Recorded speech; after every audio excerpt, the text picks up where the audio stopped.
Langsung mulai aja ya. Oke, let's go. Silahkan guys.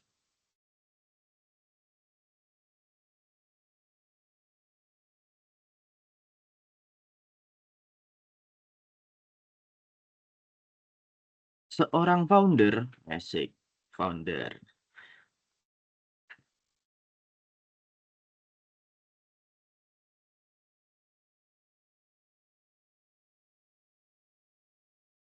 Wih, gila, bener semuanya guys. Kamu mau join? Boleh-boleh Tama. Next. Ini Tama nggak boleh, nggak usah join sebenarnya nggak apa-apa ya. Nggak harus. Cuman oke Aku lah. bosen, Pak. Oke, nggak apa-apa, nggak apa-apa.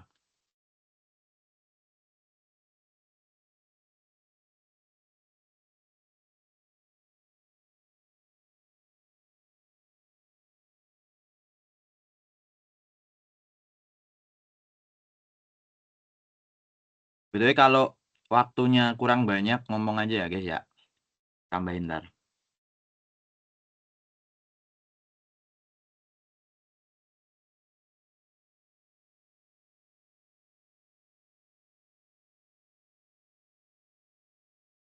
Ayo, kurang Tama ini yang belum menjawab.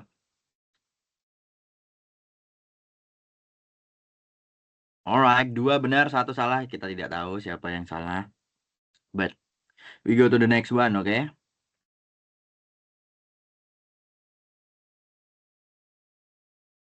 Gojek. Driver Gojek.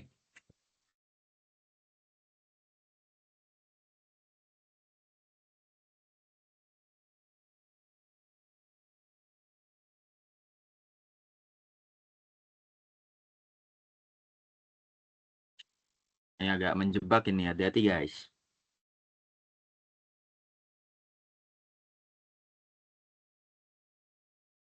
Ups. Oke, 2 nge-skip ini, 2 orang nge-skip. The next. Jobs to be done.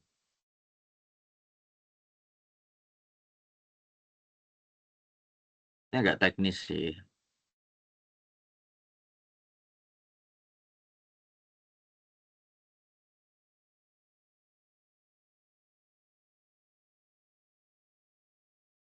Gila. Kok kalian jago-jago guys? Kok kalian jago-jago?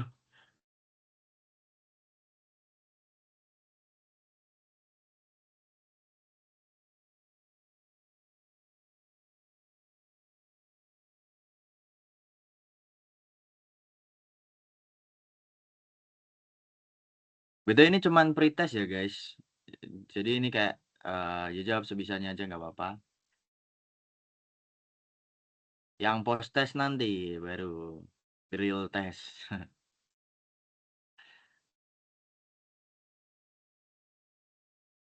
Oke, 1 benar, 1 salah, 1 belum menjawab. Oke, balance ya. The next.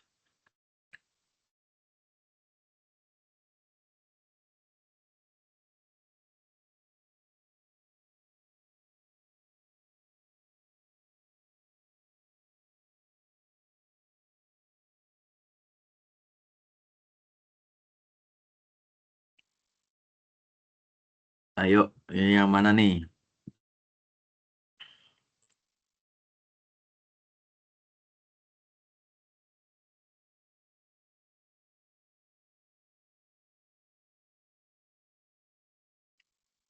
Alright, 2 benar. 1 masih belum beruntung. The next.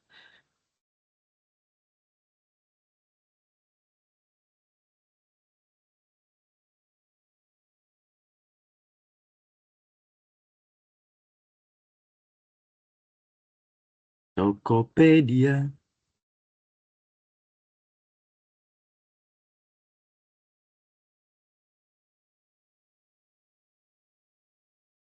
Teng teng teng teng teng teng teng teng teng teng teng teng teng teng teng.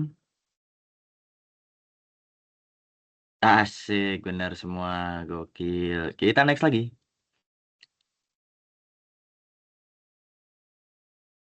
3 soal terakhir guys ini guys, habis ini guys.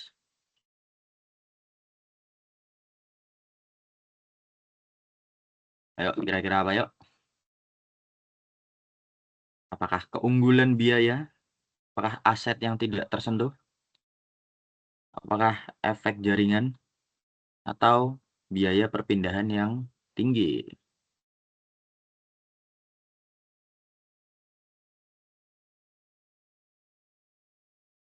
Oke, satu benar.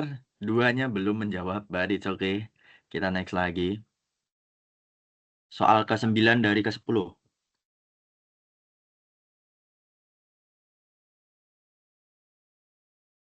Ya, ini biasanya yang baru mulai bikin BMC nih. Semuanya dimasukin ke blok ke resource gitu. Itu sebenarnya tidak begitu, guys.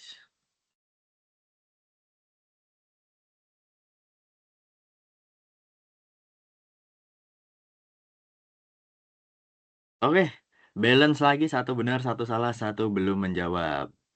Kita next. Soal terakhir, guys. Let's go.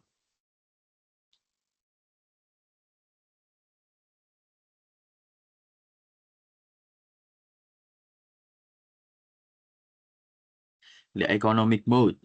Parit ekonomi. Competitive advantage.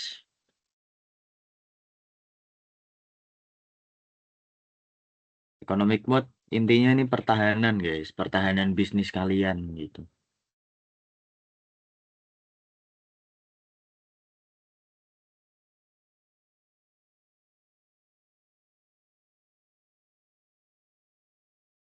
Oke, asik. Tiga benar, gokil.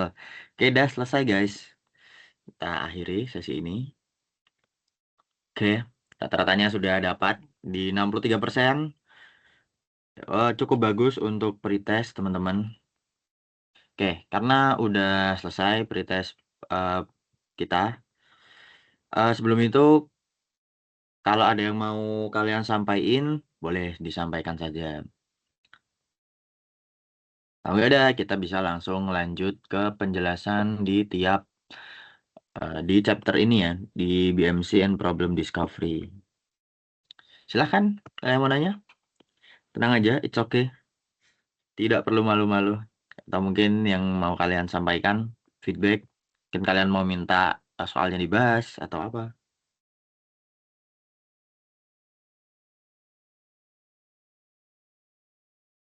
Nggak ada?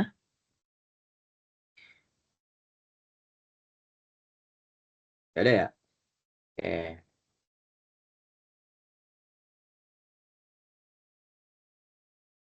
Oke, kalau gitu kita langsung lanjut aja ya guys ya. Oke, kita mulai sesi pembelajaran kita. Betul ini nanti ingetin aku jam 8 itu waktunya istirahat, 10-15 menit. Kalau kalian mau istirahat, istirahat. Oke. Nah, istirahat adalah hal yang wajib, guys. Oke. Share screenku udah kelihatan belum ya? Udah, Kak. Udah ya? Sudah. Oke. Oke, oke. Thank you, thank you. Oke, kita akan mulai pelajaran kita. Bisnis model Canvas and Problem Discovery. Oke, kita buka dengan salah satu studi kasus, guys. Namanya Quibi. Jadi, Quibi itu platform untuk streaming video gitu lah istilahnya. Ya, jadi kayak apa ya istilahnya? Kayak Netflix tapi dia lebih singkat gitu. Tuh. Nah, pendiri Quibi itu beralasan atau berargumen bahwa orang-orang modern itu sangat sibuk. Nah, mereka tuh butuh film kualitas bioskop saat sedang antri beli kopi atau menunggu kereta. Nah, nggak terdengar cukup bagus gitu kan? Terdengar oke, masuk akal. Tapi coba tebak, 7 bulan kemudian Quibi itu bangkrut, guys. 7 bulan kemudian Quibi itu bangkrut. Padahal Quibi ini dapat pendanaan sampai 20 triliun. Dengan modal segede itu, tapi hanya dengan waktu 7 bulan mereka udah langsung bangkrut. Coba tebak kenapa? Ayo, coba tebak kenapa? Ayo, ada yang mau jawab? Atau kutunjuk aja nih, kutunjuk aja nih. Gak apa, kasih kasih ini aja. Aku bukan dosen guys, gak apa guys. Mungkin coba, coba Mas Naufal. Menurut Mas Naufal kenapa? Kenapa kok bisa bangkrut secepat itu? Hmm, Padahal modalnya gede. Mungkin karena itu Mas, karena fiturnya tidak mengikuti perkembangan sama itu juga mungkin ada kompetitor lain yang lebih unggul. Oke, oke, good, good. Ada lagi? Oke, nggak ada. Mungkin karena Oke, eh, silakan. mungkin karena menganggap sepele pasar internasional, Bang. Oke, oke, boleh, boleh, boleh. Bagus, bagus. Ada lagi?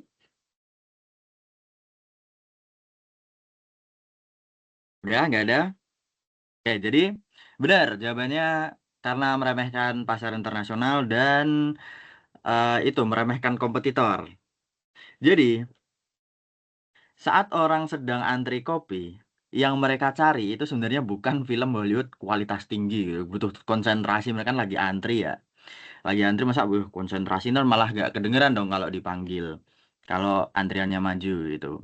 Nah, yang sebenarnya mereka butuhkan, yang sebenarnya mereka ingin lakukan, itu ya ini. Saya butuh distraksi ringan yang cepat, gratis, dan bisa ditutup kapan saja tanpa merasa rugi. Coba tebak rajanya siapa di sini? Coba tebak rajanya siapa? TikTok Mas, TikTok, TikTok Mas. bener. TikTok, betul. TikTok tuh gratis, guys. Quibi itu kalau kalian mau nonton itu harus subscribe dulu. Kalian harus bayar dulu. Nah, kalian sebagai orang yang antri, kira-kira lebih milih buka mana gitu? Jelas TikTok lah ya. Jelas TikTok. Makanya mereka ini langsung disikat habis gitu sama sama kompetitor-kompetitornya gitu ya. Sama TikTok, sama YouTube Short, sama Reels IG. Habis lah ini akhirnya nih Quibi. Nah, pelajarannya itu kalian ketika ingin menciptakan sebuah solusi, kalian harus lihat marketnya dulu, guys. Kalian harus lihat apa yang dibutuhin sama pasar. Bukan solusi kita nih kayaknya dibutuhin pasar nih. Nah, kalian jangan sampai seperti itu, guys. Karena kalau kayak gitu, ya kemungkinan besar kalian akan jadi seperti Quibi, guys. Dimana solusinya yang ditawarkan oleh Quibi ini ternyata tidak sesuai dengan apa yang dibutuhkan oleh pasar. Gitu. Oleh karena itu, dalam KSB, saya menerapkan untuk pentingnya filosofi ini, guys. Fall in love with the problem gitu, not the solution. Jadi ketika ada masalah di pasar ya, kalian fokus ke masalahnya dulu gitu. Solusinya itu kalian harus berdasarkan masalah yang nyata di pasar, seperti yang aku bilang sebelumnya, gitu. Ya ini, inovasi yang gagal itu sebenarnya bukan karena produknya nggak berfungsi secara teknis gitu, melainkan karena produk tersebut tuh menyelesaikan masalah yang sebenarnya nggak dianggap penting oleh siapapun gitu. Kayak yang tadi Quibi itu tadi, film Hollywood, kualitas film Hollywood, ya elah mending scroll TikTok doom scrolling bos, bayar mahal-mahal, nontonnya bentar-bentar doang. Ya gitulah. Yo, kalian sebaiknya fall in love with the problem ya, bukan not the solution, bukan solusinya gitu. Oke, jadi di bab satu ini kita akan bahas ini ya. Jadi ada alurnya seperti ini, ada discovery untuk mengupas akar masalah, kemudian ada validasi untuk menyaring data mentah dari wawancara discovery supaya masalah yang benar-benar kalian butuhkan atau masalah yang kalian usung itu benar-benar relevan gitu. Kemudian framing. Jadi framing itu merumuskan konteks situasi pengguna secara presisi ya. Ini jobs to be done. Kemudian desain, kalian memetakan solusi dan supaya solusi kalian itu sesuai dengan pain dan juga gain dari pasar gitu, dari customer segmen kalian gitu. Kemudian modeling, di sini ada kita nyusun struktur bisnisnya dan economic mode ya, BMC sama economic mode. Kemudian di testing, di sini kita akan pakai unit economic, which is untuk menguji rasionalitas angka ya secara fundamental di dalam skala yang paling kecil gitu. Sehingga ketika kalian mau maju berikutnya, kalian maju ke tahap berikutnya, kalian udah bisa menilai gitu. Setidaknya apakah model bisnis kalian itu layak untuk dicoba atau enggak gitu. Layak untuk dilanjutkan. Sorry, layak untuk dilanjutkan atau enggak gitu. Oke, next kita masuk ke discovery ya guys. BTW ini kalian boleh sekalian buka playbook ya untuk baca-baca karena di slide ini nggak terlalu detail kayak di playbook guys. Gitu. Oke, kita mulai dari discovery ya, five ways and lettering technique. Gitu. Oke, five ways. Jadi five ways ini istilahnya tools ya, alat yang digunakan untuk menggali akar masalah. Jadi caranya gimana cara pakainya? Ya kalian observasi dulu. Kira-kira gejala apa sih yang terjadi di sekitar kalian? Gejala masalah apa? Terus dari masalah itu kalian tanyain kenapa sampai kurang lebih 5 kali gitu. Apakah harus 5 kali? Nggak harus. 5 kali itu cuma rule of thumb gitu, kayak gambaran kasarnya aja, kira-kiranya aja. Itu five ways. Kemudian kapan digunakan? Nah, kapan digunakannya ketika kalian ingin membedah akar masalah gitu. Kenapa sih akar masalah ini penting? Coba tebak. Kenapa guys? Kira-kira guys. Ayo, yang mau jawab. Kenapa kita harus mencari akar masalah? Kenapa nggak langsung dari gejalanya aja kita solve gitu? Ayo, kira-kira kenapa? Kutunjuk lagi deh, kutunjuk lagi deh, kutunjuk lagi deh. Oke, tadi kan si Dwi sama Naufal udah jawab. Naila, coba Naila. Silahkan. Kenapa kira-kira kenapa kok kita harus mencari akar masalah gitu? Kenapa nggak kita, Eh, ya silahkan. supaya kita bisa rumusin solusinya dan rencana ke depannya, kalau menurut aku gitu sih. Oke, bagus.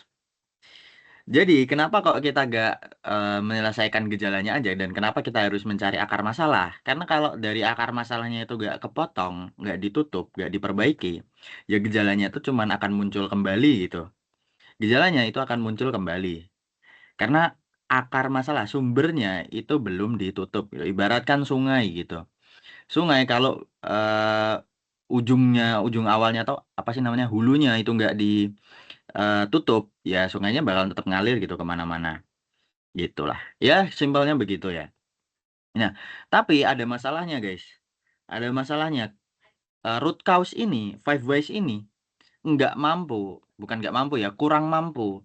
Kurang mampu untuk menyentuh dimensi sosial dan dimensi emosional. Alasan kenapa customer itu membeli atau belanja barang mereka gitu.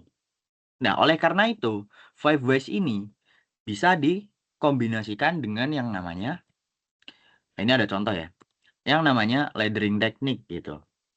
Untuk menggali dimensi yang tidak bisa dijangkau, sebenarnya bisa, cuman agak susah. Butuh pertanyaan yang spesifik gitu. Oleh five ways gitu. Ini emosional and sosial ya, dimensi emosional dan dimensi sosial. Mungkin kalian agak skeptis gitu tentang dimensi emosional. Cuman, tapi, ada tapinya. Dimensi emosional dan sosial ini ternyata itu memainkan peran yang sangat besar guys dalam mengapa kok orang itu beli suatu barang gitu. Contoh, Fish It. Kalian tahu Roblox, game Fish It yang mancing-mancing? Itu kan kalian dapat ikan tuh, ikannya rare-rare gitu kan, ikannya langka. Nah, tapi kalau ditelusuri root cause-nya, itu sebenarnya mereka nggak nggak apa ya, nggak ada fungsinya gitu loh. Ikannya tuh nggak ada fungsinya, tapi ada yang mau beli guys, bahkan sampai mahal gitu harga harga ikannya. Nah, ternyata setelah digali, alasan mereka membeli itu ya nggak jauh dari faktor emosional dan sosial gitu. Sama seperti halnya ketika kalian bikin produk gitu. Misal kalian ingin mengurangi limbah plastik di masyarakat. Kemudian kalian bikin sebuah produk fashion dari barang-barang bekas gitu. Root cause-nya itu bisa benar gitu. Root cause-nya, oh kita ingin membuat fashion, kalau ditanya kenapa terus intinya akhir-akhirnya itu bakalan untuk menutupi bagian tubuh gitu. Tapi kalian melewatkan hal yang krusial guys kalau kalian melewatkan faktor emosional dan sosial gitu. Orang beli fashion itu kebanyakan untuk menunjukkan identitas mereka gitu. Nah, ketika kalian bikin fashion dari barang bekas, kira-kira apa yang akan dikatakan orang-orang ketika orang pakai produk kalian gitu untuk menunjukkan identitas gitu? Tentunya mereka nggak mau dipandang identitas mereka adalah identitas yang murahan dan lain sebagainya gitu. Makanya untuk mendesain produk kalian jangan sampai melewatkan faktor emosional dan juga sosial ini, guys. Karena ini sangat amat penting gitu. Nah, jadi caranya gimana? Cara untuk melakukan the means and chain ini. Jadi, basically ini sama kayak five ways. Kalian mewawancarai, tapi pertanyaannya bukan kenapa gitu. Di sini kalian bisa mulai dari contact point atau gejalanya, atau gejala masalahnya itu tadi, atau root cause-nya itu tadi. Kemudian kalian identifikasi fitur dan atribut. Ini apa sih sebenarnya? Features dan atribut itu adalah fitur ya, fitur yang ada di produk kalian gitu.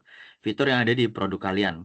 Kemudian setelah kalian mengidentifikasi fitur di produk kalian, fitur dan benefit ya, kalian identifikasi functional benefitnya.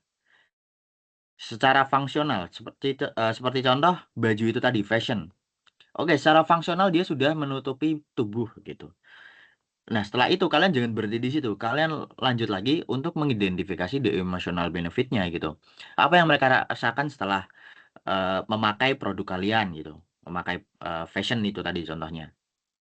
Nah, kemudian yang terakhir kalian identifikasi gitu. The highest value the customer is seeking gitu. Apa yang sebenarnya benar-benar mereka cari gitu. Intinya itu apa gitu. Yaitu 5 step untuk means and chain ya. Cuman di playbook ini step 5 sama step 4 tuh digabung. Emosional dan sosialnya tuh digabung, guys. Biar lebih gampang bagi kalian. Karena biasanya untuk mengidentifikasi atau memisahkan dampak emosional dan dampak sosial itu agak sulit. Apalagi yang baru belajar gitu. Makanya ini digabung aja gitu. Jadi nanti cuman ada 3 step di apa namanya? Di playbook ya. Ya, di playbook itu cuman ada 3 step aja.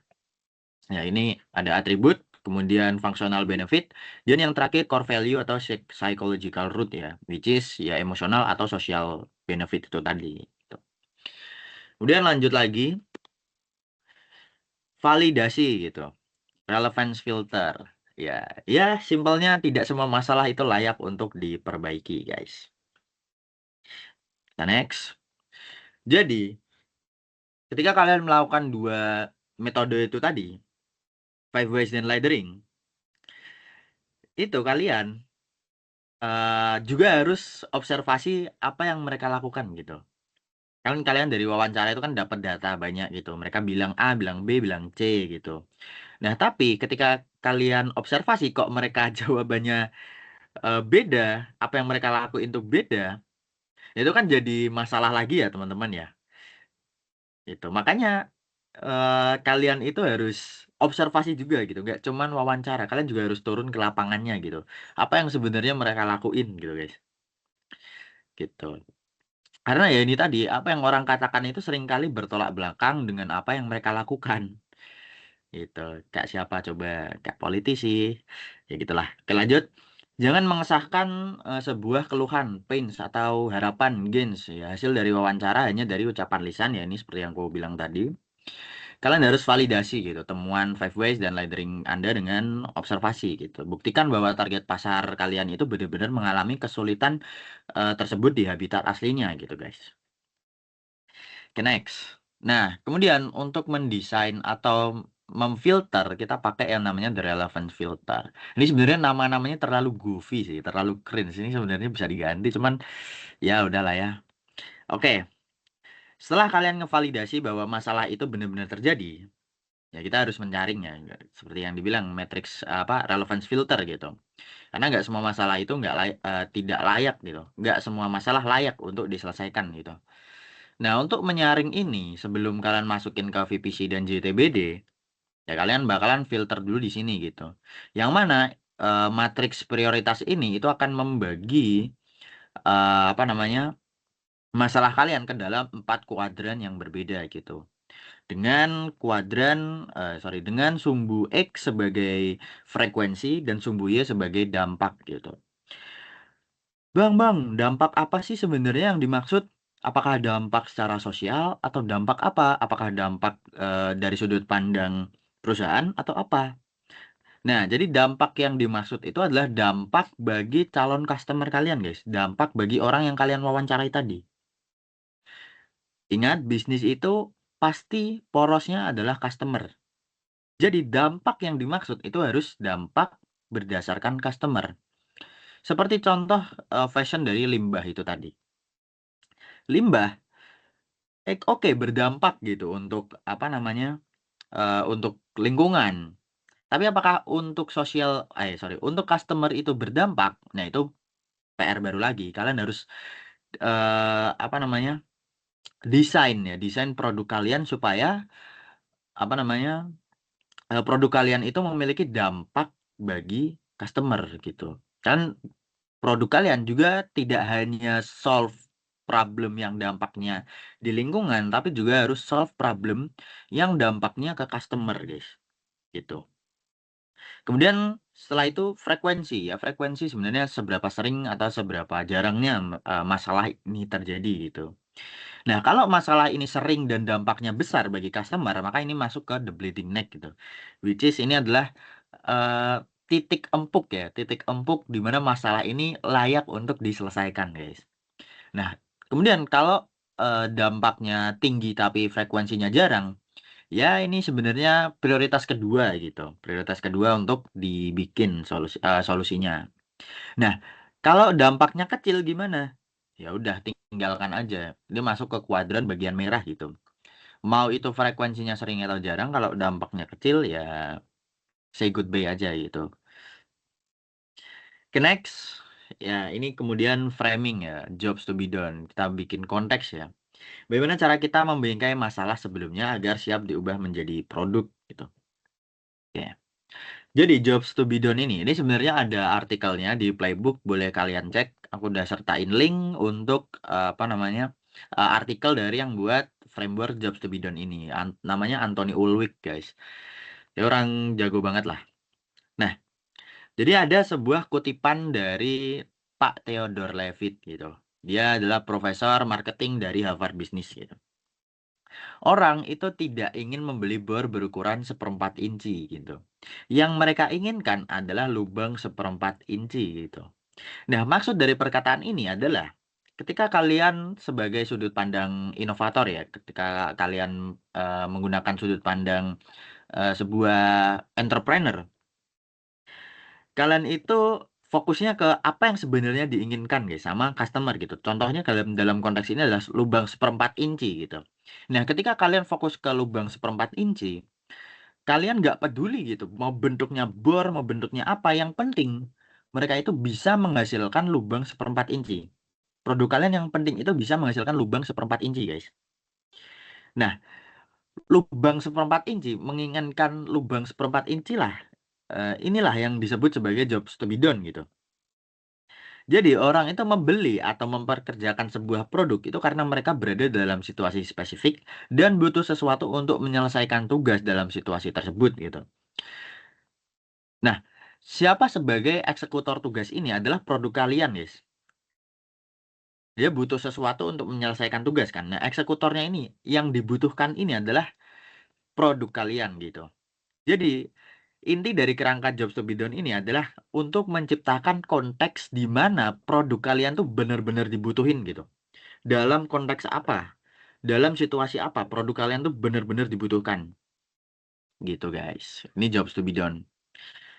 Nah, kemudian kita masuk ke anatominya gitu, strukturnya. Nah, oke. Nah, yang pertama ada situasi gitu. Nah, kapan dan di mana masalah ini terjadi ini bisa kalian ambil dari hasil Five Whys.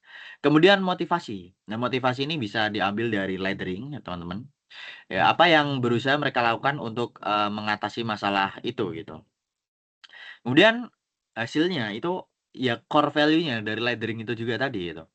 Apa kepuasan emosional atau fungsional yang mereka kejar gitu. Hasil dari lettering ya ini udah aku bilang juga sebelumnya.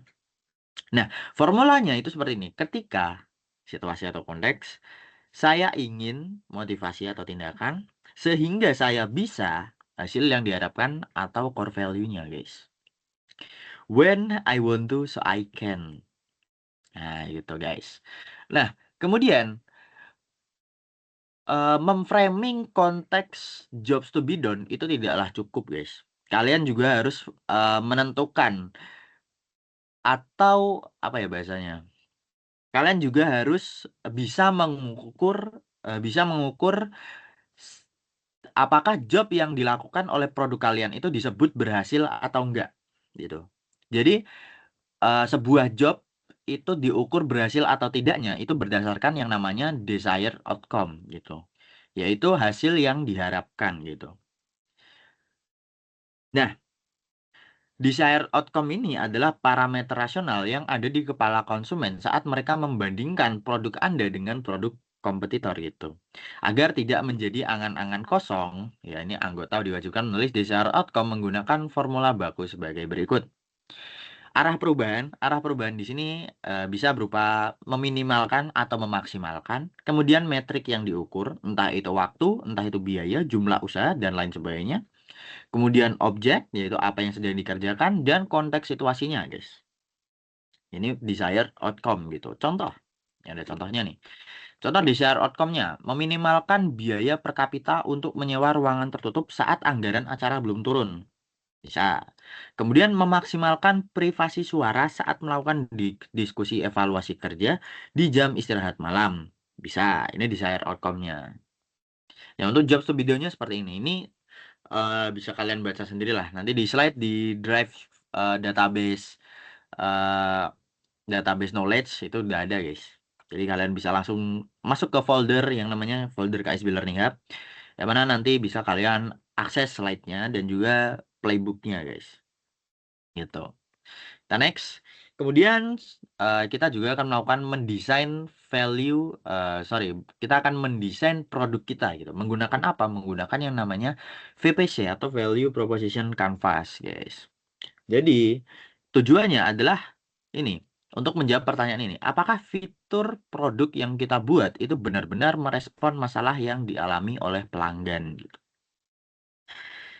Nah, value proposition canvas itu bentuknya kayak gini. Di sini ada customer jobs yang kalian dapat dari jobs to be done. Kemudian di sini ada gain, ada pain yang kalian dapat dari hasil wawancara kalian. Kemudian di sini adalah produk atau produk yang ingin kalian buat atau ya service yang ingin kalian ciptakan. Nah, di sini gain creator sama pain reliever ini adalah fitur apa dari produk kalian yang bisa digunakan untuk meredakan pain atau gain tersebut, guys. Meredakan pain atau menciptakan gain, menciptakan harapan atau meredakan rasa sakit, guys. Ya, ini ultimate goal-nya adalah untuk mencapai fit atau keselarasan gitu.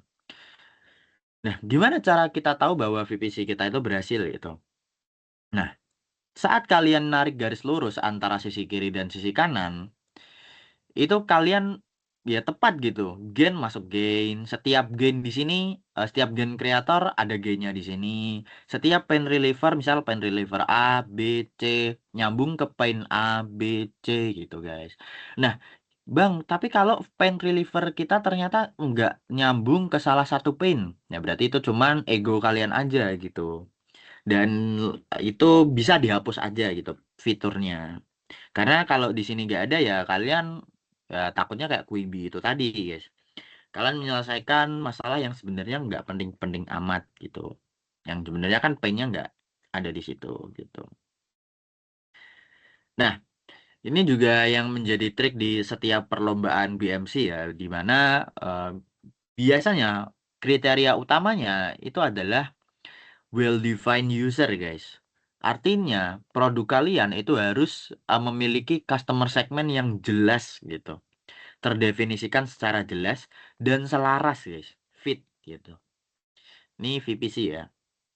Nah, kemudian kita masuk ke ya inilah ya makanan utama, hidangan utama ya, BMC dan economic moods gitu. Ya sebuah cerita tentang bagaimana bisnis Anda itu bekerja dari ujung ke ujung.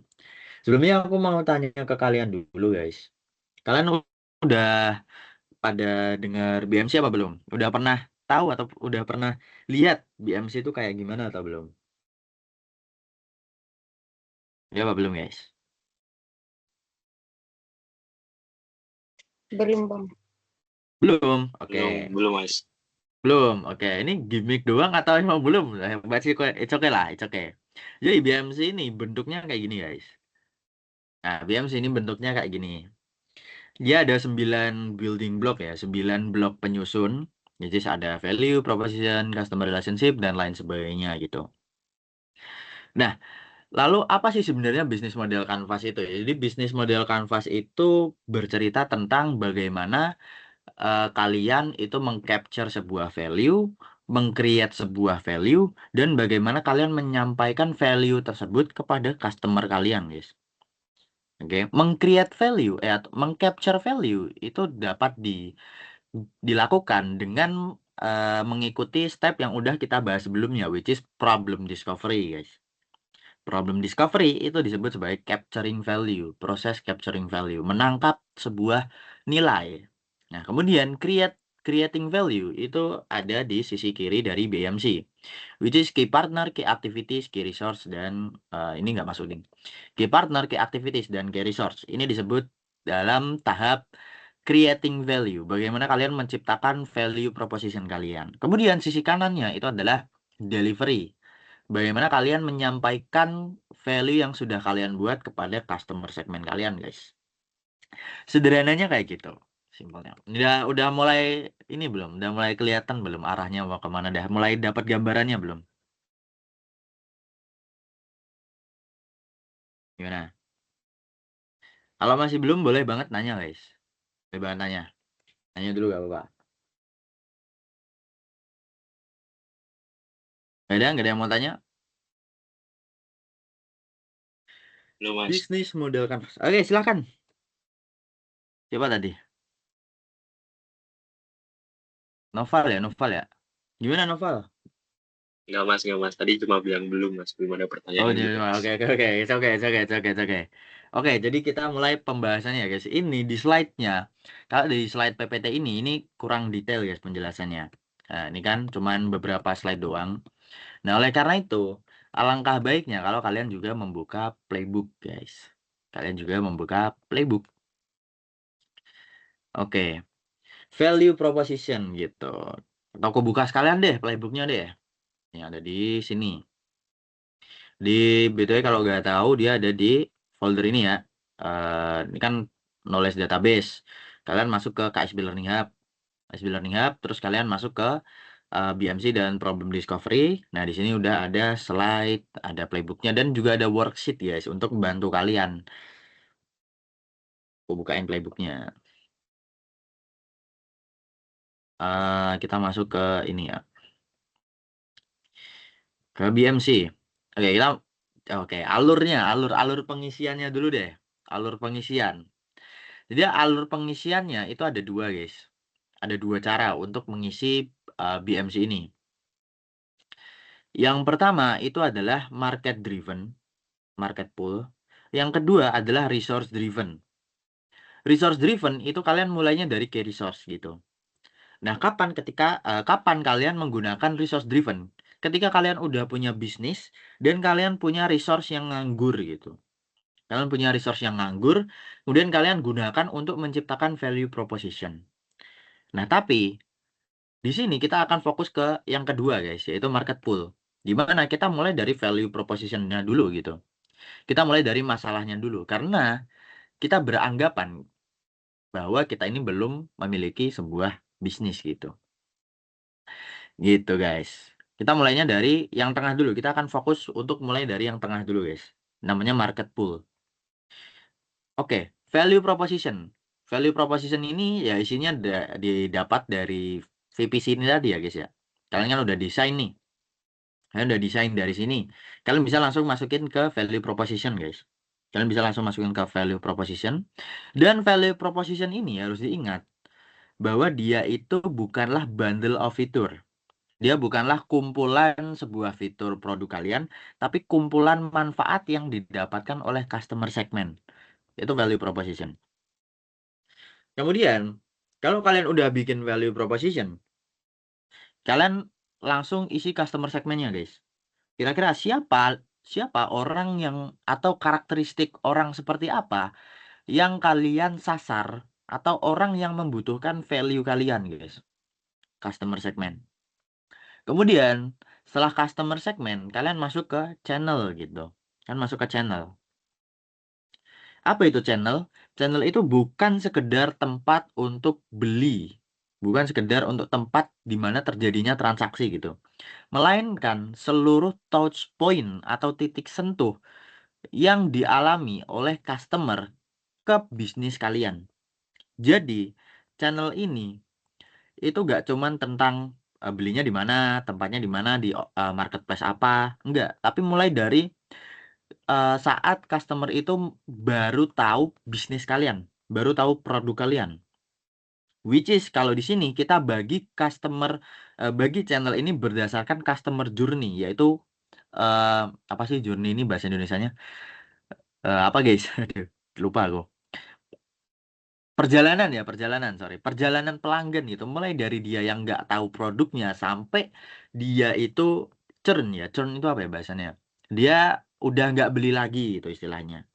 Nah, itu kan tahapnya ada berbagai macam guys. Nah, kalau di playbook itu juga udah dijelasin guys, customer journey itu seperti apa. Customer journey itu nanti ada awareness, nah, ada evaluation, ada purchase, ada delivery, dan ada after sales gitu. Nah, berarti nanti kalian bisa bagi channels ini. Ini kan channels. Nah, kalian bisa bagi awareness-nya kalian pakai apa, evaluation-nya kalian pakai apa, dan lain sebagainya itu pakai apa. Misal awareness, ya kan? Awareness itu bagaimana kita membuat target pasar sadar bahwa produk atau solusi kita itu ada gitu. Ya ini contoh gampangnya ya pakai iklan gitu. Nah, iklannya di mana? Yang ditanyain di channel itu iklannya di mana? Oh, ternyata di sosial media. Ya, entah itu di TikTok, entah itu di IG atau apapun itu. Nah, kemudian evaluasi. Nah, evaluasi ini bagaimana kita membantu pelanggan kita mengevaluasi apa yang kita tawarkan, guys. Nah, biasanya kalian sertain deskripsi produk kalian tuh di mana gitu. Misal di website. Oh, oke, berarti channel untuk evaluation itu di website. Kemudian untuk purchase-nya di mana? Oh, ternyata purchase-nya bisa lewat WhatsApp, bisa check out langsung lewat website, atau beli lewat marketplace seperti Shopee dan lain sebagainya gitu. Nah, kemudian delivery ini ya JNT, JNE gitulah. Kemudian after sales gitu. Bagaimana kita memberikan dukungan setelah pembelian itu terjadi gitu. Misal kalian kasih kode referral atau ya service apa garansi itu lewat apa gitu.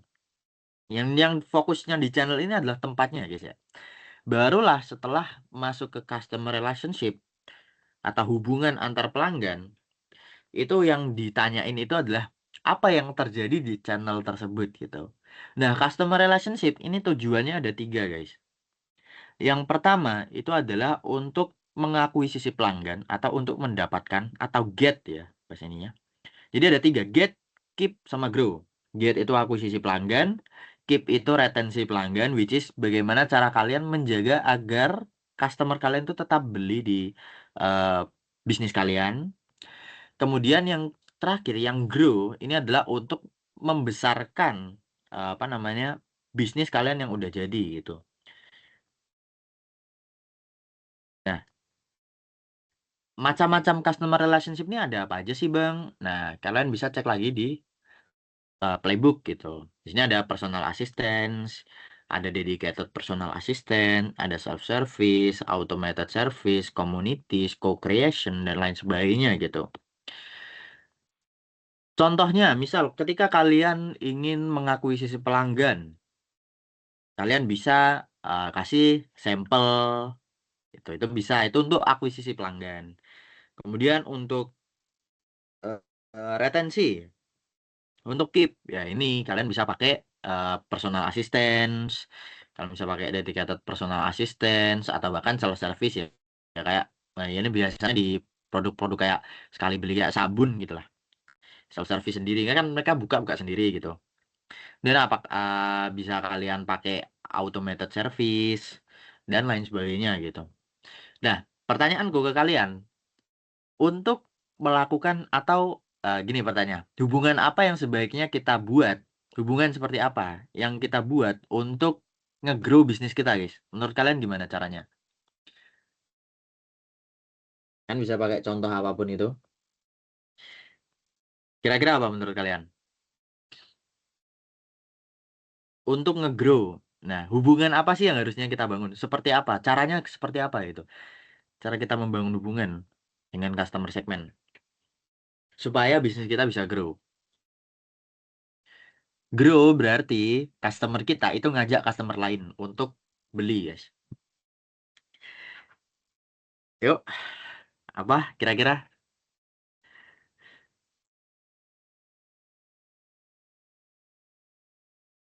Ada?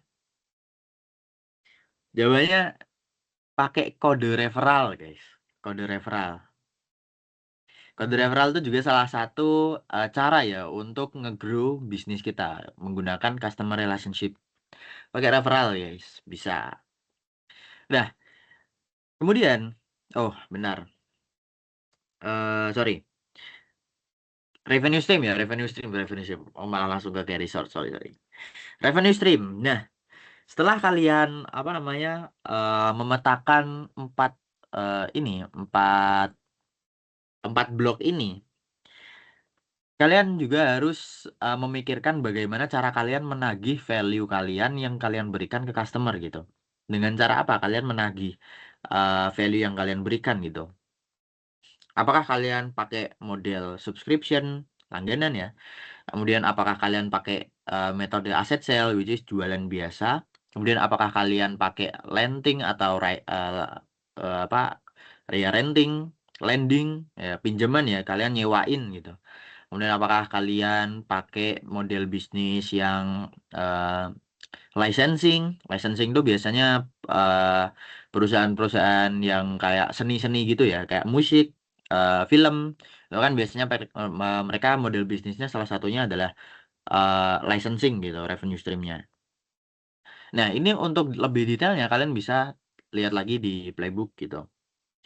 Ya, ada usage fee, subscription fee, lending, licensing, brokerage fee, advertising, dan lain sebagainya gitu. Nah, revenue stream ini bukan gini ya, karena beberapa kali aku lihat itu BMC-nya mereka menyertakan modal itu masuk ke revenue stream. Itu salah ya teman-teman ya, modal itu nggak masuk ke revenue stream. Kenapa? Karena revenue dan modal dalam akuntansi aja itu adalah dua hal yang berbeda gitu. Itu adalah dua hal yang berbeda. Revenue dan equities itu dua hal yang berbeda gitu. Revenue itu adalah keuntungan yang kalian dapatkan dari ya model bisnis kalian gitu. Hasil jualan, hasil untung gitu.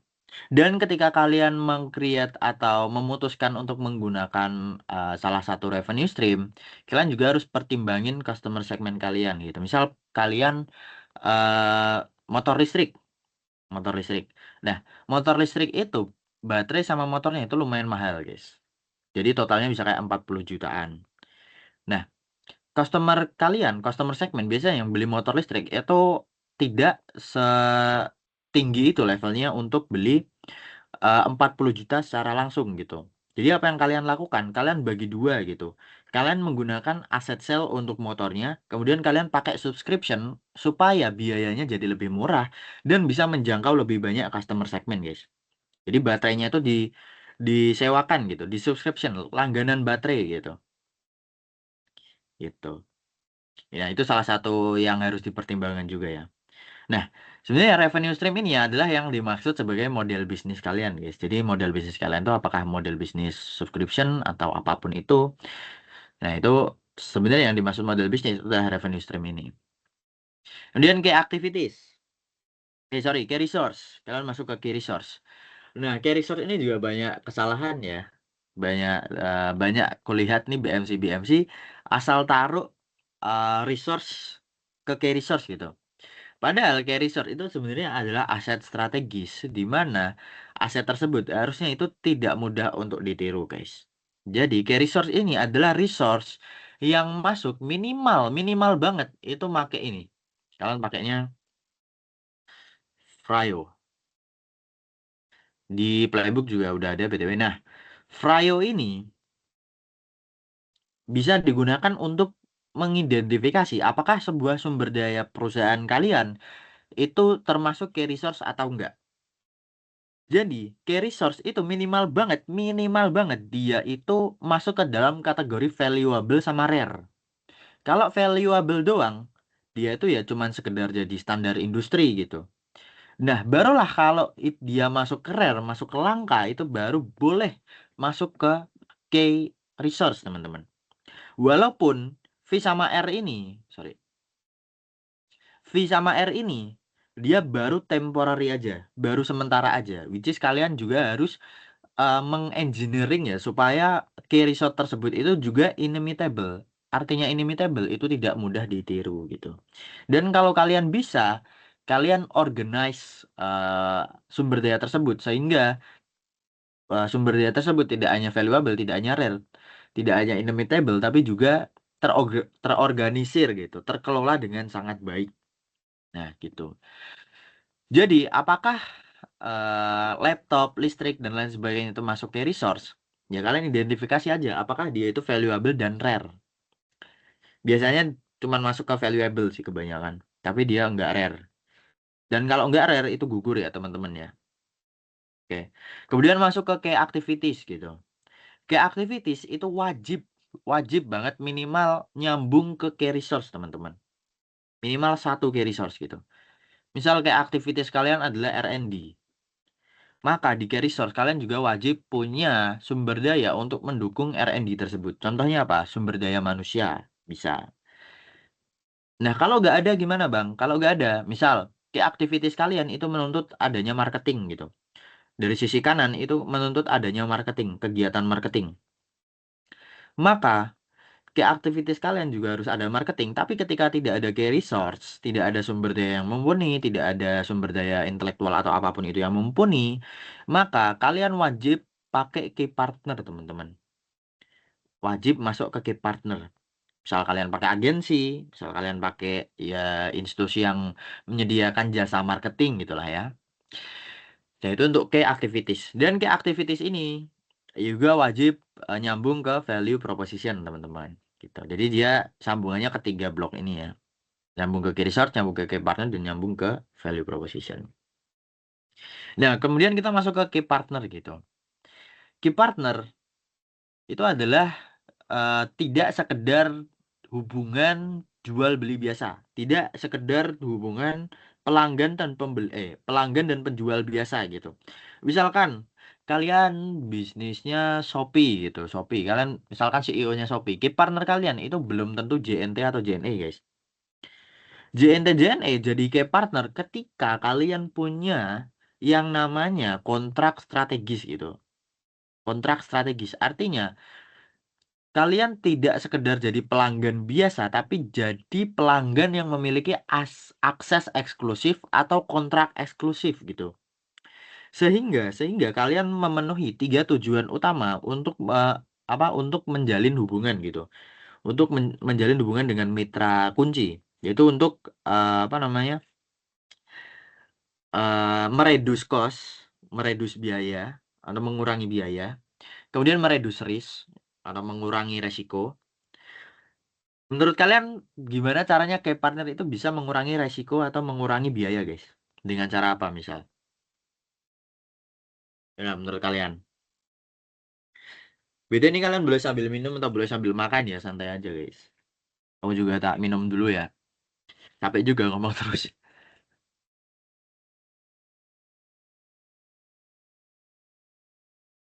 Oke, ada yang mau jawab? Kayak partner kok bisa mengurangi resiko dan mengurangi biaya gitu? Gimana kira-kira? Pindah slide ke BMC-nya Netflix deh. Nih di sini ada key partner dari Netflix. Kan consumer electronic, cable companies and broadcaster, producer. Kenapa kok produser di sini di Netflix itu bisa mengurangi biaya dan mengurangi resiko? Kira-kira kenapa? Kira-kira kenapa? Ada yang jawab? Ada yang mau coba? Ada yang mau try? Siapa tahu ternyata ide yang kalian pikirkan adalah ide brilian ya. Yang kalian ungkapkan argumen kalian argumen brilian. Brilliant move. Beda? Oke, jadi kenapa kok bisa mereduce cost? Jadi Netflix itu kan dia nggak cuman bikin film sendiri, dia juga ambil lisensi dari eh, pihak lain gitu, dari pihak lain, production house lain gitu. Sehingga ketika apa namanya production house ini, jadi untuk bikin film kan nggak semurah itu ya guys ya, nggak semurah itu kan.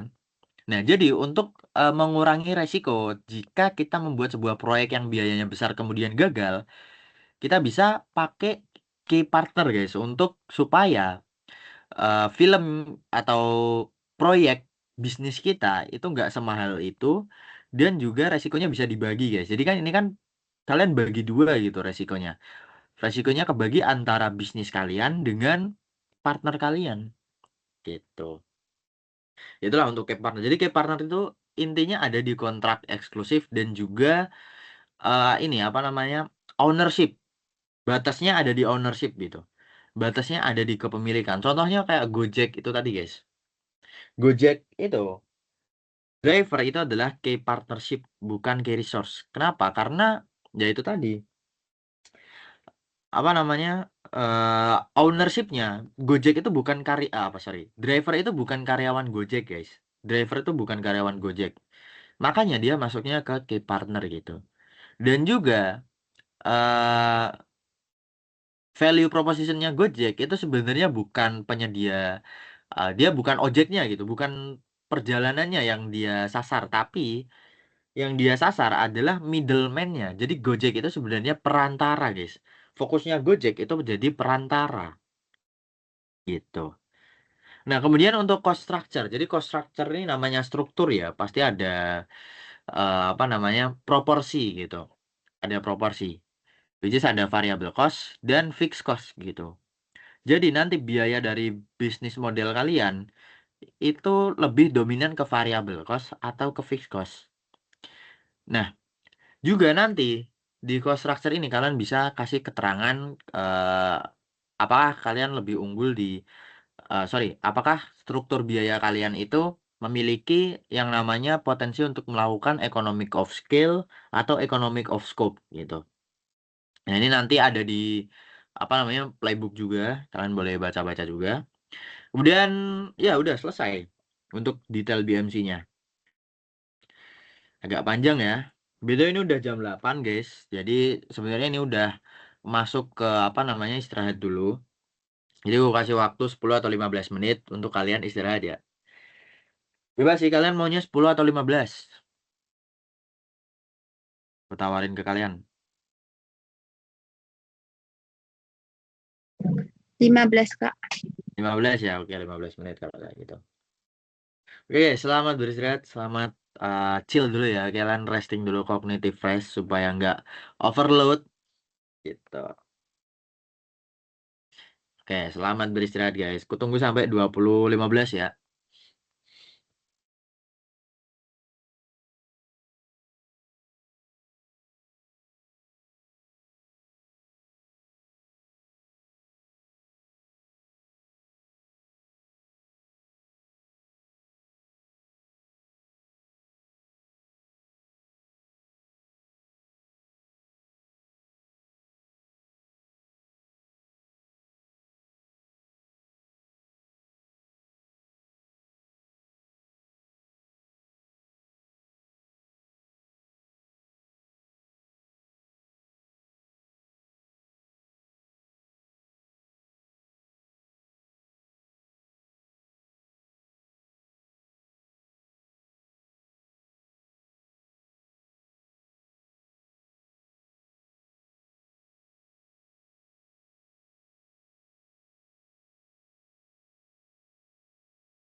Oke, sudah 20.15 guys. Kita akan lanjut lagi ya. Ini tinggal dikit lagi sih. Karena BMC udah selesai, tinggalnya nggak banyak. 5 slide lagi atau 4 slide lagi udah selesai sebenarnya. Jadi sebelum itu, kalau ada yang mau tanya, silahkan tanya dulu guys. It's okay, nggak apa-apa. Kalau mau nyampaikan sesuatu atau masih ada yang ngeganjal ya tadi kayak, loh bang kok bisa begini? Itu kenapa? Kalian bisa tanyakan langsung saja.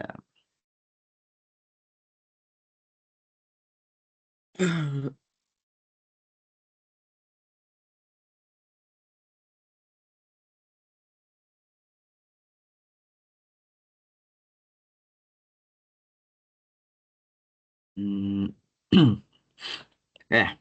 Lanjut lagi pembahasannya kalau kayak gitu. BMC.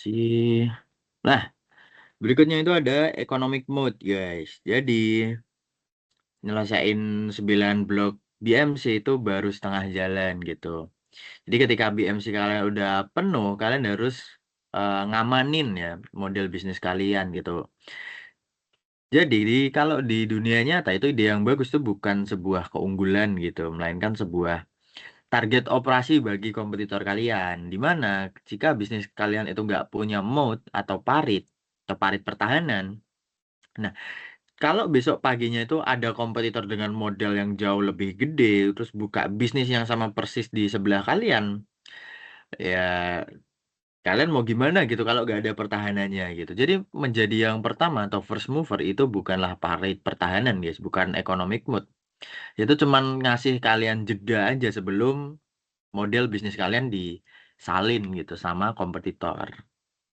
Nah, kemudian jenis dari pertahanan itu ada apa aja sih, Bang? Nah, umumnya yang umum itu ada 4, guys. Ada network effect, switching cost, intangible asset, dan cost advantage. Ya, kita mulai dari network effect dulu. Nah, apa sih sebenarnya network effect ini gitu?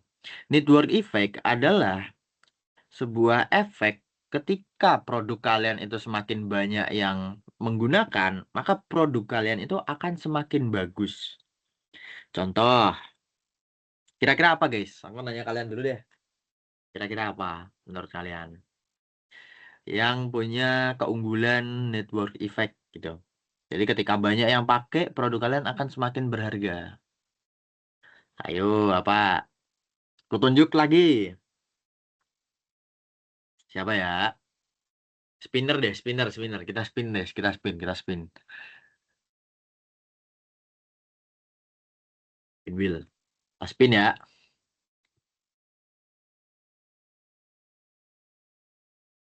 Eh, Naila, Noval, Dwi. Kalau gitu kita spin ya, teman-teman. Lihat, biar adil.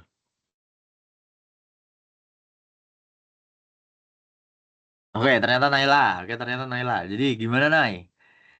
Apa contoh dari produk atau bisnis yang jika penggunanya semakin banyak itu semakin bagus? Ayo, apa guys? Ah, sebentar. Network Boleh. effect ya. Ah, kalian Hmm, kalian pakai kok sehari-hari. WhatsApp, Line. Betul, WhatsApp, bener banget. Kalian pakai guys sehari-hari. WhatsApp itu ketika semakin banyak orang yang pakai, maka bisnis WhatsApp tersebut akan semakin bagus. Ya kalian bisa bayangin gitu, ketika kalian coba main WhatsApp tapi nggak ada temen yang main WhatsApp kan juga juga susah ya. Kalian mau ngechat siapa gitu di situ. Nah, salah satu keunggulan kompetitif atau economic mode adalah network effect, guys. Jadi, ketika ada kompetitor WhatsApp itu mau masuk, ya dia harus bisa menggait pengguna yang lainnya juga gitu. Misal ada WhatsApp buatan lokal gitu, contoh aja. Nah, kalau orang-orang di WhatsApp teman-teman kalian itu nggak mau pindah juga, ya kalian pindah sendiri tuh mau chatan sama siapa gitu. Nah, itu salah satu economic mode ya atau keunggulan bersaing gitu. gitu. Itu network effect. Oke, udah cukup jelas lah ya network effect. Oke, kita next lagi. High switching cost. Oke, biaya perpindahan yang mahal. Jadi kita high switching cost ini kita tuh membuat pelanggan merasa terlalu repot atau terlalu mahal atau terlalu beresiko untuk pindah memakai produk kompetitor gitu. Meskipun produk kompetitor itu sedikit lebih murah atau lebih bagus. Contohnya ini. eh Mungkin bukan contoh ya, tapi aku bakalan kasih tahu kalian gimana caranya untuk menciptakan high switching cost di BMC atau ketika kalian ingin buka perusahaan atau buka bisnis gitu. Salah satu caranya supaya orang itu merasa terlalu repot atau terlalu mahal adalah dengan memberikan yang namanya apa coba? Berikan yang namanya poin, guys. Poin loyalty. Poin loyalty itu bisa digunakan untuk membentuk high switching cost. Contohnya, Indosat. Indosat itu dia punya member apa ya, poin-poin keuntungan gitulah. Ketika kalian semakin banyak transaksi di situ, kalian akan semakin banyak dapat benefit dari Indosat gitu. Dan ketika customer itu mau pindah, ya dia juga harus mikir-mikir gitu, mikir-mikir benefit yang udah dia dapat gitu dari Indosat. Jadi dia mikir 2 kali gitu ketika mau pindah, karena mereka udah dapat benefit dari banyak transaksi gitu. Itu salah satu contoh dari high switching cost gitu, switching cost. Kalian mau ngasih contoh lagi nggak kira-kira? Atau mau ngasih pertanyaan? Boleh banget. Tentang high switching cost ini. Ya biasanya ini software-software ya yang paling rawan untuk switching cost ini. Biasanya ini high switching cost itu di ini guys. Kalian engineeringnya itu di customer relationship. Itu high switching cost. Biasanya kalian engineeringnya dari sini. Mungkin dari segi pelayanannya yang baik. Sehingga kalau mereka pindah itu apa namanya, mereka juga harus mikir-mikir. Mungkin owner bisnisnya udah kenal dengan kalian. Gitu. High switching cost. Atau mungkin data history gitu. Kalian ketika pindah dari YouTube ke platform lain, history YouTube kalian hilang gitu. Itu salah satu contohnya. Oke, next. Intangible asset. Aset tak berwujud yang dilindungi. Nah, ini biasanya itu ini ya, apa namanya? Di bisnis-bisnis yang modelnya itu jualan kayak jualan seni gitu. Musik, film, dan lain sebagainya gitu, series dan lain-lain. Jadi, nah kalau intangible asset kan ya udah dilindungi gitu. Jadi ketika ada apa namanya kompetitor yang mau nge-copy cerita kalian itu kan nggak bisa gitu. Misal kalian bikin film, cerita kalian mau di-copy itu kan nggak bisa, ada peraturannya gitu untuk melindungi bisnis kalian gitu. Sehingga makanya intangible asset ini disebut sebagai perlindungan juga guys, economic moat untuk melindungi bisnis kalian dari kompetitor gitu. Atau mungkin akses eksklusif. Akses akses eksklusif juga bisa. Ini kalau di sini contohnya ya ini ya. Kalian bikin aplikasi, kemudian aplikasi kalian itu punya akses eksklusif dari rektorat gitu untuk mengakses jadwal kelas. Nah, itu juga intangible asset, guys. Aksesnya itu adalah aset yang tidak berwujud. Oke, next. Cost advantage, keunggulan biaya. Nah, ini udah jelas lah ya. Kalian punya kemampuan untuk memproduksi atau memberikan layanan dengan biaya yang jauh lebih murah daripada kompetitor itu. Ya, bukan karena Anda rela bakar uang, tapi karena kalian memiliki rahasia operasional atau akses khusus gitu ya. Contohnya, kalian punya akses ke distributor sayur tangan pertama. Itu kan kalian udah jelas banget ya bisa mengurangi biaya gitu dari segi operasional kalian. Atau mungkin kalian punya manajemen yang sangat efisien, sangat efektif, sehingga karyawan kalian nggak terlalu banyak.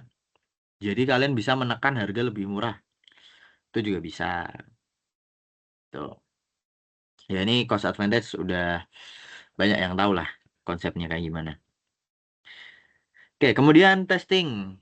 Sebenarnya testing ini kalau di playbook ada berbagai macam. Cuman yang aku masukin di sini karena ini cukup ribet karena hitung-hitungan. Sebenarnya nggak ribet-ribet amat sih. Jadi aku masukin ke sini karena ada hitung-hitungannya gitu. Oke, kita mulai masuk ya. Jadi apa sih unit economic gitu? Jadi unit economic itu adalah metode analisis profitabilitas bisnis yang berfokus pada pendapatan dan biaya yang terkait dengan satu unit fundamental, seperti satu pelanggan, satu transaksi, atau satu produk. Nah, ini membantu menentukan apakah model bisnis menghasilkan keuntungan pada tingkat dasar sebelum mempertimbangkan biaya operasional pada tahap berikutnya gitu. Kita mulai masuk contoh perhitungannya. Jadi metrik yang dipakai ini ada 3 ya teman-teman ya. Ada margin per unit, ada biaya akuisisi pelanggan atau CAC, dan nilai umur pelanggan atau customer lifetime value. Oke, kita mulai masuk ke margin per unit dulu ya teman-teman ya. Cara ngitungnya gimana? Cara ngitungnya adalah harga jual dikurangi HPP. Jadi namanya margin itu kan selisih ya teman-teman ya. Berarti selisih keuntungan. Harga jual kalian dikurangi harga pokok penjualan atau COGS, cost of goods sold gitu. COGS ini sebenarnya ini harusnya biaya pokok penjualan ya, bukan harga. Karena harga pokok penjualan ini agak ambigu sebenarnya. Cuman ya, aku lebih suka bilangnya biaya pokok penjualan. Di mana biaya yang dimaksud adalah biaya yang kalian butuhkan untuk memproduksi satu buah produk. Nah, kemudian harga jual kalian itu dikurangi sama HPP tersebut. Nah, kemudian yang berikutnya adalah biaya akuisisi pelanggan gitu. Berapa biaya marketing untuk membeli dalam tanda kutip ya, satu pelanggan baru gitu. Nah, rumusnya itu adalah total anggaran pemasaran dibagi dengan jumlah pelanggan baru. Misal, total anggaran pemasaran kalian 100.000. Kemudian kalian berhasil mendapatkan 10 pelanggan. Berarti satu orangnya, satu pelanggannya itu harganya 10.000. Nah, itu untuk CAC. Nah, kemudian itu ada nilai umur pelanggan, lifetime value. Nah, gimana cara ngitung lifetime value? Atau setidaknya kita jelasin dulu ya apa itu lifetime value. Lifetime value itu sebenarnya total keuntungan yang diberikan satu pelanggan selama dia setia membeli produk kita. Tuh. Jadi rumusnya adalah margin per unit. Margin per unit dapat dari margin per unit tadi dikali sama frekuensi beli per bulan. Jadi kira-kira dia itu bakalan beli dalam satu bulan tuh beli berapa kali gitu. Oh, misalkan dia belinya 2 kali. Misalkan dia belinya 2 kali gitu. 2 kali dalam sebulan. Terus margin per unitnya misal 20.000. Kemudian lama berlangganannya berapa bulan? Oh, ternyata dia lama berlangganannya 6 bulan. Berarti kan kalian tinggal kaliin semua tuh. Margin per unitnya tadi 20.000. Dikali sama frekuensi per bulannya tadi kali 2 kali kan. 20.000 kali 2 kali. Berarti sebulannya 40.000. Sebulan terus dikali sama 6 kan. Karena lama berlangganannya tuh 6 bulan kan. Berarti 40.000 kali 6 itu 240.000. Berarti lifetime value-nya dalam konteks studi kasus tadi, lifetime value satu pelanggan itu ternyata 240.000 guys. Gitu. Nah, kemudian gimana cara menggunakan metrik ini gitu. Nah, cara menggunakan metrik ini dengan cara seperti ini. Nah, pakai rasio teman-teman. Which is kalian akan membandingkan LTV dengan CAC itu tadi. The golden ratio-nya itu ada di rasio 3:1 gitu. Contoh. Tadi kan kita udah bahas LTV-nya 240.000. Customer acquisition cost-nya, biaya akuisisi pelanggannya ternyata satu orang 10.000. Nah, berarti rasionya kan 24:1, guys. Artinya bisnis kalian itu sangat worth it untuk dilakukan, guys. Karena untuk akuisisi pelanggan dan LTV pelanggannya itu jauh lebih besar daripada biaya akuisisinya. Contoh lagi, misal CAC-nya, kalian anggaran pemasarannya misal 200.000. 200.000 ternyata cuma dapat 4 orang. Berarti kan satu orangnya 50.000 gitu kan. Satu orang CAC-nya 50.000. Kemudian LTV-nya kalian hitung lagi. Ternyata margin per unit kalian tuh 5.000. Margin per unit kalian 5.000, frekuensi belinya 1 kali sebulan. 5.000 kali 1 terus berapa lama dia? oh ternyata dia cuman 3 bulan doang. Berarti kan 5.000 kali 1 kali 3. Berarti kan cuman 15.000 gitu. Dan kalau kalian bandingin LTV sama CAC-nya, berarti kan berapa itu tadi? 15.000 dibanding sama 50.000 gitu. Rasio kalian di bawah 1 gitu. Rasio kalian di bawah 1, which is berarti bisnis kalian itu kurang layak untuk dilakukan, teman-teman. Kemudian kalau LTV kalian itu sama dengan CAC kalian, ya itu juga kurang bagus ya karena bisnisnya bakalan jalan di tempat gitu. Jadi untuk ngakuisisi pelanggan, kalian harus bakar uang dari LTV gitu. Misal misal LTV-nya tadi 50.000, CAC-nya juga 50.000. Ya sama aja gitu. Kalian nggak dapat untung. Kemudian kalau LTV-nya di bawah 3:1 ya juga agak kurang sustain lah. Jadi golden ratio-nya itu pastikan 3:1 guys. 3:1 gitu. Sampai sini ada yang mau tanya dulu nggak? Ada? Kalau nggak ada kita lanjut. Dan ternyata sudah selesai guys materi BMC dan problem discovery. Kalau kalian mau nanya-nanya terkait uh, pitching day atau lain sebagainya, bikin BMC-nya, kan boleh langsung tanya aja guys, gak apa-apa guys. Jadi gue kasih trik ya, gue kasih trik ya. Jadi kan di sini kalian punya worksheet ya, kalian dikasih worksheet. Nah, untuk bikin BMC-nya, kalian sebenarnya bisa langsung cukup ngisi pertanyaan nomor ya bagian 0 ini, bagian 0. Terus, ini sebenarnya agak nakal tapi nggak apa-apa. Terus ketika kalian udah ngisi bagian 0, kalian langsung kirim worksheet kalian itu ke AI guys. Langsung kirim, ke AI. Nanti ini bakal langsung diisiin sama AI bisa guys, bisa jadi, langsung jadi. Terus nanti kalau kalian mau tanya-tanya, boleh banget tanya ke aku, nggak apa-apa, konsultasi, it's okay. Jadi kalian, mana aja lah, seminggu bisa lah ya, aman lah ya, semangat guys. Jadi kalian nanti diskusi tentang observasi awalnya aja doang. Nih, di sini, domain observasi kayak domain atau sektor apa, terus keresahan kalian yang kalian temuin tuh apa gitu. Gitu guys. Ya nanti kalian bisa diskusiin ya, diskusiin lagi. Jadi ini Tama nggak ada ya? Hilang ya? Ya udahlah ya, nggak apa-apa. Udah aku gantiin juga. Oke, ya udah kalau gitu eh lanjut ini ya. Kita lanjut post test guys. Biar cepat dan nggak kemalaman juga. Post test tuh soalnya sama kayak tadi kok. Tenang aja. Kan mulai guys. Aduh, ketahuan tuh jawabannya. Ya udahlah ya. Nomor 1 ketahuan tuh jawabannya tuh.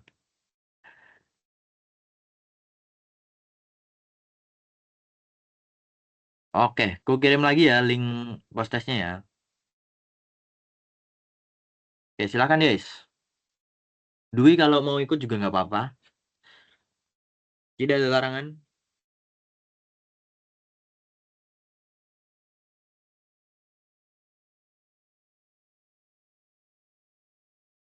Oke, udah masuk 2. Aduh, nggak bisa dipencet lagi. Oke, yaudah kalau gitu eh langsung aja ya. Kita mulai ya. Mulai sekarang.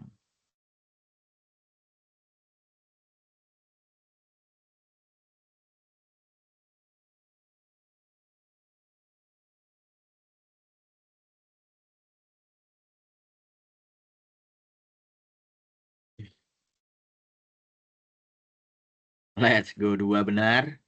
Kita next.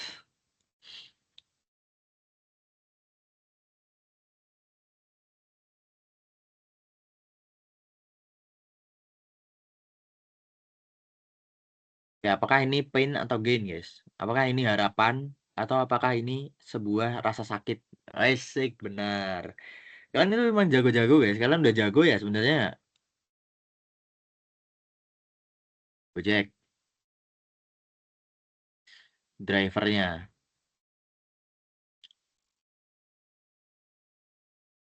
Tadi udah dibahas. Wais, gila. Emang gacor-gacor ini.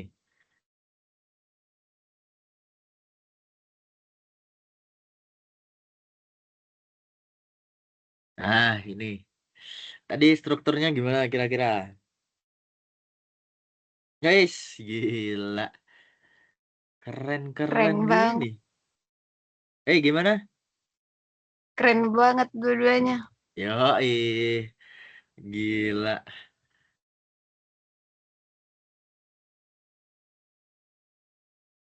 Sebuah tim.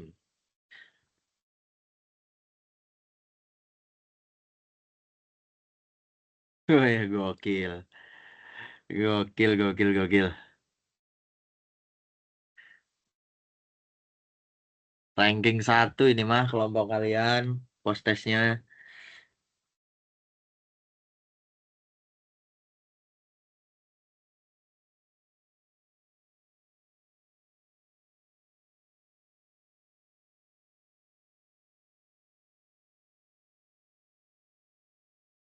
Oke, ini agak susah. Wih, gila. Kalian GG sih.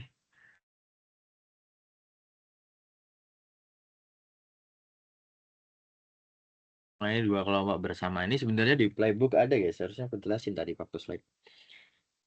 Ini udah lah ya.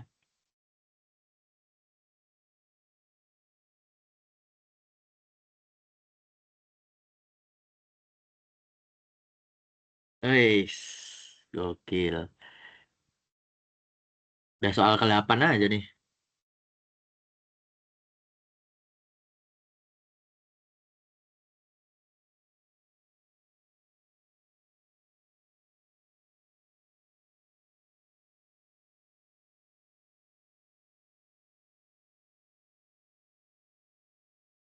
Woi, satu salah, satu benar. Alright, alright, alright. Ini nanti, ini mau aku bahas dulu atau lanjut dulu? Lanjut dulu lah bang. Lanjut dulu ya, oke, oke.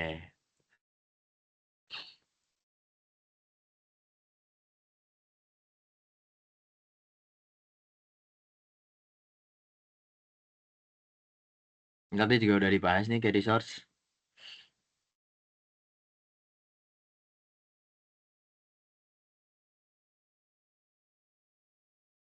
Alright, alright. Oke, kita next lagi ya.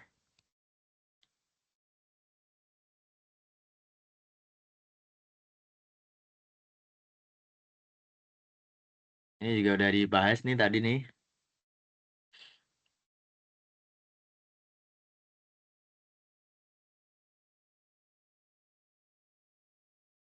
Gokil.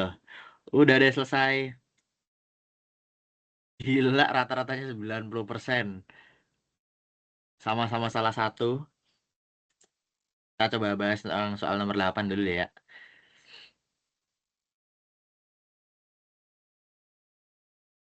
Gokil. Pertanyaan nomor... Nah, ini. Nomor 8. Sebuah bisnis konveksi jaket himpunan berhasil bermitra langsung dengan pabrik kain di Bandung dan mendapatkan harga bahan baku 35% lebih murah dari harga pasar. Kompetitor tidak memiliki akses yang sama. Sebenarnya ini dua-duanya benar sih.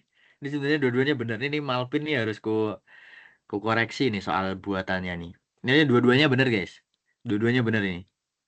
Intangible asset kalian ada, cost advantage juga kalian ini juga ada. Bagus, bagus, bagus. Benar, benar, benar, benar. Kemudian yang nomor 9. Merancang aplikasi jadwal kuliah. Key resource menulis laptop tim, koneksi internet, akun Canva, dan semangat kerja keras. Apa yang salah dengan pengisian blog tersebut? Pengisian ini terlalu umum dan tidak menyebutkan akses strategis. Benar. Semangat kerja keras harusnya masuk ke blok key activities, bukan key resource. Enggak guys, enggak ke key activities. Semangat kerja keras itu kata benda harusnya, bukan kata kerja. Dan dia masuk ke key resource, tapi sorry, dia masuk ke resource, tapi bukan key resource. Nah, key resource itu ya harusnya aset strategis yang benar-benar membedakan bisnis ini dari kompetitor, gitu. Oke, good, good, good. Bagus banget. Puas banget aku sama kinerja kalian. Jadi nanti mungkin kalau kalian ada yang mau tanya tentang BMC, Kalau yang mau minta konsultasi juga langsung di grup aja ya biar grupnya rame dan hidup guys gitu.